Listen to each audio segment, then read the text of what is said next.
very pretty. 안녕하세요, 멘탈천국입니다. 오늘 말씀드릴 작품은 유전, 미드소마 등등 전세계적으로 압도적인 존재감을 뽐냈던 아리 에스터 감독의 신작이자 역대급 아방가르드함으로 공포영화계의 새로운 지표를 또다시 열어준 엄청난 영화 보 이즈 어프레이드 심층 리뷰입니다. 영화 보 이즈 어프레이드는 어떤 관점에서 영화를 보냐에 따라 장르가 아예 달라지며 장면들의 의미 또한 여러가지 해석으로 나뉠 수 있는 작품입니다.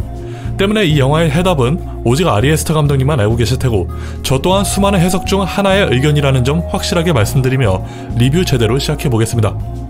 해석하는 영상이기 때문에 당연히 스포일러가 포함되어 있다는 점 염두에 두시고 시청해주시면 감사드리겠습니다. 자, 그럼 리뷰 제대로 시작해보죠.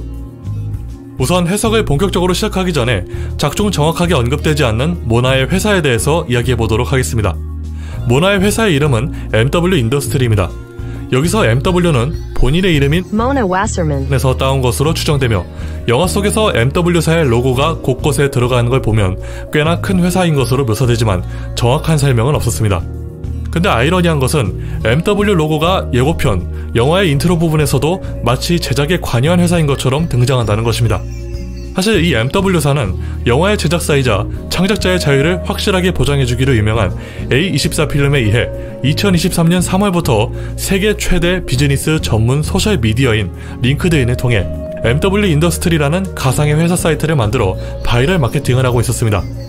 이러한 일종의 대체현실 게임, 줄여서 ARG는 관객들도 직접 탐구하거나 참여할 수 있다는 부분에서 몰입도를 높여주기에 마케팅으로 자주 사용되고 있죠. 이 사이트는 퍼펙틀리 세이프라는 가상의 공식 사이트 중 하나이며 여기에 이메일을 적으면 MW 앰버서더 팀에 합류해주셔서 감사하다는 문장과 함께 곧 연락을 준다고 하는데 당연히 별거 없습니다. 또한 이 문구는 작중 초반에 나체 상태의 연쇄살인마를 조심하라는 뉴스에서 채널을 돌리다가 면도크림 같은 제품을 홍보하는 광고로 나오기도 했죠. 가상의 회사인 MW 인더스트리는 2023년 전 세계에서 가장 혁신적인 50대 기업 목록에서 1위에 선정되었을 정도로 잘 나가는 회사고 직원들은 가족 같은 소속감을 느끼게 해주기 위해 로고가 박힌 모자와 머그컵을 받게 된다고 합니다. MW사의 행보는 작중 후반에 보가 모나의 집에 걸려져 있는 사진들을 보는 것으로 밝혀지는데요. SNS에 퍼진 정보들로 간단하게 요약해보자면 의약품, 보안 시스템, 냉동식품, 가정용품, 주택 등을 선두로 공급하는 업체입니다. 이 말은 즉슨 보가 먹고 자고 씻는 모든 것들이 바로 MW사의 제품이라는 것이죠. 마지막으로 SNS에 올라온 영상들도 살펴보면 MW사에서 내보내는 특별한 방송을 예고하는 영상이 있는데 갑자기 화면이 조정되더니 모스보어 같은 소리만 남기고 끝납니다. 그 와중에 화면 멈춰보니까 모나가 슬퍼하는 장면도 깨알같이 들어있더군요. 다음은 MW 앰버서더 팀에게 세미나 일정을 알려주는 영상인데 특별한 점은 삽입된 곡이 머라이어 캐리의 Always Be My Baby라는 곡인데 이 곡은 작중에서 보와 일레인의 배드씬에서 재생시키는 곡이죠.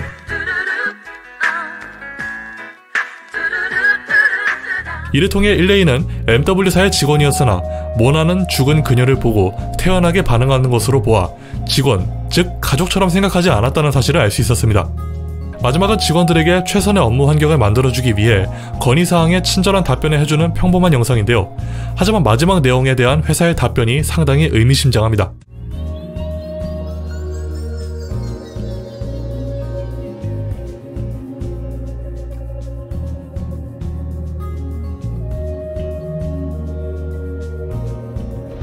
자, 그래서 영화의 해석은 안하고 회사 얘기만 계속했던 이유가 무엇이냐면 지금까지 드러난 정보들로 미루어 봤을 때 완벽하게 안전한 제품을 추구하는 MW사는 모나의 완벽주의적인 성향을 나타내고 직원들이 가족처럼 대하려 하지만 그에 반하는 조짐이 보이면 가차없이 버리는 모습을 통해 보이게 보여줬던 모나의 뒤틀린 모성애가 경영철학으로 사용되고 있을 정도로 강박에 시달리는 인물임을 알 수 있었습니다. 또한 아리 에스터 감독님의 인터뷰에 의하면 이 영화의 진짜 주인공은 모나라고 하셨고 실제로 보는 아무리 발버둥 쳐도 엄마의 선호기에서 벗어나지 못한 인물로 그려지기에 이런 방향으로 해석을 해봤습니다. 작중 등장하는 모든 엑스트라들이 모나가 고용한 배우들이라면 말이죠. 대충 빌드업은 끝난 것 같으니 이러한 정보들을 바탕으로 본격적인 리뷰 시작해보겠습니다. 보는 엄마에게 고용된 상담사에 의해서 신종약을 처방받습니다. 그리고 그의 질문을 자세히 들여다보면 엄마에게 찾아가는 심정이 어떻고 죄책감이 드냐는 질문부터 사람은 타인을 사랑하는 동시에 증오할 수도 있다면서 양가 감정을 가지고 있는지에 대해 유도신문을 하는 것을 볼 수 있었습니다. 이후 거리를 활보하는 장면에서 나는 내 손을 자를 것이다 라는 문구의 표지판이 보이는데, 이것은 중반부에 극단에서 팔을 잘라낸다고 말하는 대사가 있었고, 이때 책임, 대가, 희생 같은 키워드가 있었던 것을 보면 근본적인 질문을 회피하는 보의 상태를 보여주는 것 같았습니다. 바로 다음에는 보의 방향으로 총구를 내미는 남성을 비추고, 이어서 한 소년이 장난감 배를 가지고 놀다가 엄마에게 들켜 끌려가는 동시에 배가 뒤집힌 장면을 통해 보는 결국 죽음을 맞이하게 된다는 복선으로 다가왔습니다. 뒤에 치실 광고판은 보가 진멸세를 잃어버리게 되는 고통스러운 여정의 시작에 대한 암시로 보이며, 성모 마리아가 아이를 안고 있는 것으로 보이는 흰색 피규어를 구입하는데, 이것은 후반부에 모나의 집에서 거대한 조각상으로 확인해 볼 수 있었고, 보가 급하게 매점으로 물을 사러 갔을 때 카운터 위에 걸려있던 사진도 성모 마리아인 것으로 보아, 모나는 성모 마리아를 상징하며 성령으로 잉태된 동정녀 마리아와는 정반대로 남근 괴물에 의해 보를 탄생시켰기에, 보는 예수를 상징하는 동시에 성경을 욕보이는 인물로 볼 수도 있었습니다. 실제로 주님은 너의 추함을 보신다 라는 문구의 광고판이 있었고, 차에 치인 후 나치의 노숙자에게서 손바닥을 찔리는 장면으로 보아 십자가에 못 박히는 것을 연상케 하기도 했습니다. 물론 예수와 정반대를 상징하기에 죽지도 않고 오히려 지옥 같은 일을 맞이하게 되죠. 그런 의미에서 성모 마리아 피규어는 모나와 보를 투영한 상징적인 장치라고 볼 수도 있을 것 같습니다. 하지만 보는 초반에 경찰이 무기를 내려놓으라고 했을 때 피규어를 바로 깨뜨려버리고, 중반부의 극단에서 만난 임산부에게 거리낌 없이 선물해버리는 모습을 통해 엄마에 대한 사랑을 얼마나 무시하고 있는지에 대해 드러나기도 하였습니다.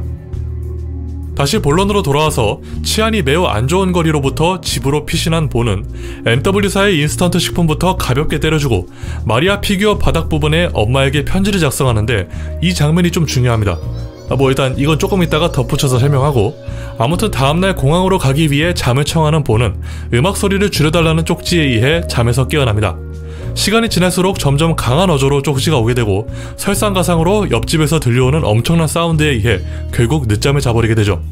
보는 뒤늦게 짐을 싸서 나가지만 치실을 다시 챙기기 위해 한눈을 판 순간 짐 열쇠까지 도둑 맞아서 엄마에게 연락해 문제가 생겨서 갈 수 없다고 얘기를 하는데, 사실 이 모든 상황들이 보의 망상이었다고 해석하면 이러한 풀이가 가능해집니다. 음악 소리를 줄여달라던 쪽지는 엄마한테 너무 가기 싫었던 보의 잡생각이었고, 옆집에서의 소음은 잡생각으로 인해 심란해진 보의 마음을 표현한 것이며, 이렇게 되면 짐 열쇠를 잃어버렸다는 것도 본인이 의도적으로 열쇠를 숨겨놓고 도둑 맞았다고 우기는 것으로 볼 수 있습니다. 이 주장에 대해 세 가지 증거가 있는데, 첫 번째는 잠들기 전 마리아 피규어의 사과문을 적는 장면인데, 제가 이 피규어는 모나와 보의 관계를 의미한다고 했죠. 편지의 내용이 이번 기일에 못 갈 것 같아서 선물이라도 남긴다는 사과문처럼 작성되었기에 애초부터 엄마에게 갈 생각이 없었다는 심정을 보여주는 장면이었고, 두 번째는 후반에 모나가 분노에 가득 찬 상태로 너가 집으로 찾아온다는 것 자체가 말도 안 되는 상황이다, 정확하진 않지만 대충 이러한 뉘앙스로 얘기하는 것으로 보아, 보는 자립한 지 꽤 되었음에도 단 한 번도 엄마의 집에 간 적이 없었기에 그동안 그럴싸한 변명을 지어냈던 것으로 볼 수 있습니다. 진짜 딱 한 번 억울한 일을 당해서 못 간 거면 그렇다 칠 텐데, 이것이 매년마다 반복되어 왔었다면 또 말이 달라지죠. 세 번째는 엔딩 직전 재판에서 모나의 변호사인 코엔 박사가 보는 정상적인 사고를 할 수 있었다고 주장하면서 착한 사람인 것처럼 행동하지만 이 모든 것은 결국 위선이었다고 설명하는 것이 결정적인 특징이었습니다. 일단 재판에 대한 내용은 너무 앞서갔으니 이건 2부에서 마저 설명하도록 하겠습니다. 결론적으로 보는 편집증을 심하게 앓고 있는 것은 사실이지만, 자신이 싫어하는 모든 것으로부터 회피하고 싶을 때에만 망상을 부풀려서 그럴싸한 상황을 만들고 핑계를 대는, 마치 거짓말만 늘어놓는 인간의 표본으로 볼 수 있었습니다. 이것 또한 진실만을 이야기하시는 예수님과는 반대되는 특징으로 덧붙여 볼 수도 있겠네요.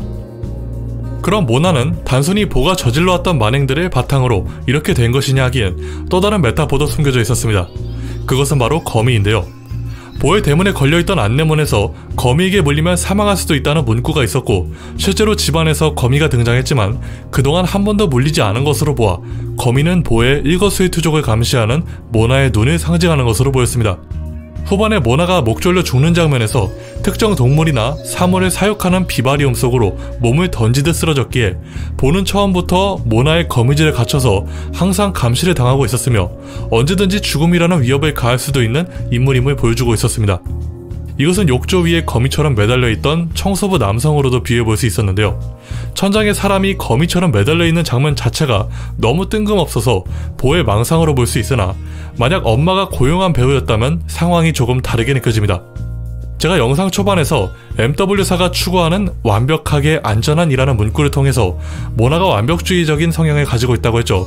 또한 SNS에 게시된 동영상에서는 회사에 반하는 행동을 했을 경우 가차없이 해고시켜버리는 영상까지 덧붙여서 비유를 해보자면 마치 트루먼쇼처럼 보를 완벽하게 속여야 하는 청소부 역할의 이 남성 배우는 결국 보가 혼란스럽고 의심할 만한 상황을, 즉 완벽하게 안전하지 못한 상황을 만들었기에 모나의 명령에 반하는 행동을 한 것이고 그녀의 눈을 상징하는 거미를 등장시켜 가차없이 그를 해고시키는, 즉 거미에게 물려 죽게 만드는 장면으로 볼 수도 있을 것 같습니다. 영화는 거미보다 더욱 확실하게 상징적인 의미를 가지고 있는 장치가 또 하나 있었는데 그것은 바로 물입니다. 작중에서 보는 약을 먹을 때 꼭 물과 함께 마셔야 한다던가 욕조 안에서의 의미심장한 장면들도 있었고 중반에 순회 공연을 보다 말고 망상에 빠졌을 때 홍수를 맞아 위기를 겪는 이야기가 흘러나오는 등등 물과 접촉하는 장면들이 굉장히 많이 등장합니다. 이 물이라는 키워드를 양수로 해석하시는 분들도 계시지만 저는 좀 단순하게 모성애로 해석했는데요. 보의 어릴 적 회상에서는 물이 가득한 수영장, 악몽을 꾸었던 공간은 욕실이었습니다. 항상 주변에 물이 차고 넘쳐 흐르는 장소인 것으로 보아 어려서부터 모성애를 많이 주입받으며 살아온 것으로 보입니다.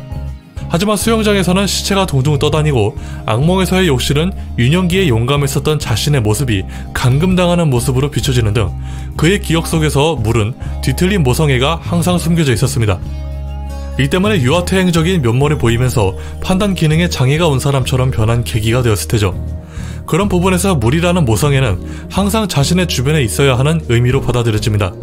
때문에 모나는 보가 옳은 선택을 할 것이라 믿는다면서 모성애라는 수도를 끊어버리고 마는데 당연히 정신연령이 유년기와 같은 상태인 보는 모성애가 없으면 아무것도 못하고 꼼짝없이 죽는다는 걸 알력으로 묘사하고 있었습니다. 덕분에 성모 마리아 그림이 걸려져 있는 매점으로 찾아가 물을 마시는 것이 생명수를 받은 것으로 보이기도 하였습니다. 결론적으로 보는 항상 언제 어디서나 엄마의 선어기에서 벗어난 적이 없다는 것을 거미와 물로 표현하고 있었습니다. 마지막으로 작중 등장하는 모든 엑스트라들이 모나가 고용한 배우들인 것에 대해 이야기해보고 1부 마치겠습니다. 우선 성모 마리아 피규어를 팔던 할아버지입니다. 후반에서 모나는 보가 늘 똑같은 패턴으로 선물을 챙겨주는 것에 화를 낸 것으로 보아 마리아 피규어를 놓치고 지나가지 않을 것이란 걸 눈치챘기에 모나는 그곳에 피규어를 배치하도록 시켰을 가능성이 있으며 예상대로 피규어를 사는 보의 모습으로 볼 수도 있을 것입니다. 다음은 보의 집에서 광란의 파티를 열었던 마을 사람들인데 바깥에서 여자의 목을 조르는 남성이 보의 시선에 의식하는 듯 창문을 쳐다본 것은 물론 집에 침입하자마자 그렇게 시끄러웠던 거리가 침묵으로 덮여졌기에 보의 집도 신체적으로 안전하지 않다는 걸 인식시키기 위한 모나의 계략으로 보였습니다. 그럼 이제 여기서 의문점은 죽은 노숙자들이 많지 않냐는 것인데 후반부에 모나는 자신과 30년에 넘게 지낸 보모에게 거액의 돈을 주고 자살하도록 명령했던 것으로 보아 가정 형편이 심하게 어려운데 가정을 돌봐야 하는 사람들의 배우로 고용해 자살을 시켜서 안전하게 완벽한 상황을 연출함으로써 그동안 계속 보를 속여왔다는 의미가 됩니다.